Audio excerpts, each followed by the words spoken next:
Hello everyone. ಇವತ್ತಿನ class ಅಲ್ಲಿ less to ಫಾರ್ಮುಲಾನ ಯೂಸ್ ಮಾಡಿ ಪ್ರಾಬ್ಲಮ್ಸ್ ನ ಸಾಲ್ವ್ ಮಾಡೋಣ. Less to is equals to less 10 add 8. Less 20 is equals to less 100 add 80. Problems ಹಾಕೊಳ್ಳೋಣ. First 2 8 less 2. Second 8 3 less 2. Third question 9 1 less 2. Fourth question 1 9 less 2. ನೋಡಿ 2 direct ಇದೆ, 8 ಡೈರೆಕ್ಟ್ ಇಲ್ಲ, ಸೊ ಫಾರ್ಮುಲಾ ಅಪ್ಲೈ ಮಾಡ್ತೀನಿ. Less 2 add 10. Less 2 direct ಇಲ್ಲ, so ನಾನು formula apply ಮಾಡ್ತೀನಿ. Less 10 add 8. The answer is 8. Next 8 direct 3. Less 7 add 10. Less 2 direct ಇಲ್ಲ, less 10 add 8 0 9.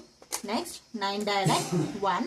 Less 9 add 10, less 2, less 10, add 8. The answer is 8. Next, 1 direct, 9 directly possible illa, formula apply ಮಾಡ್ತೀನಿ. Less 1 add 10, less 2 direct illa, formula apply ಮಾಡ್ತೀನಿ. Less 10, add 8.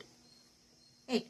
Finger ring ಮಾತ್ರ ಯಾವಾಗಲೂ ಇದೇ ತರನೇ ಮಾಡಬೇಕು, ಯಾವಾಗಲೂ ಅಷ್ಟೇ. 1 ನೋಡಿ ಇನ್ನೊಂದ್ಸಲ ತೋರಿಸ್ತೀನಿ. Finger ring 1 less 1 add 10, less 8, less 2 direct ಇಲ್ಲ ಅಂದಾಗ ಈ ಫಿಂಗರ್ ಇಂದ less 10 ಮಾಡಿ ಈ ಫಿಂಗರ್ ಇಂದ add 8 ಅಟ್ ಎ ಟೈಮ್ ಹಾಕಬೇಕು. less 10 add 8. ಈ ತರ ಫಿಂಗರಿಂಗ್ ತಪ್ಪು ಮಾಡಿದ್ರೆ ಪ್ರಾಬ್ಲಮ್ಸ್ ಫಾಸ್ಟ್ ಆಗಿ ಮಾಡಕ್ಕಾಗಲ್ಲ. ಯಾವಾಗ್ಲೂ ರೂಲ್ಸ್ ನ ಫಾಲೋ ಮಾಡಿದ್ರೆ ಮಾತ್ರ ನಾವು ಫಾಸ್ಟ್ ಆಗಿ ಪ್ರಾಬ್ಲಮ್ಸ್ ಮಾಡಕ್ಕಾಗುತ್ತೆ.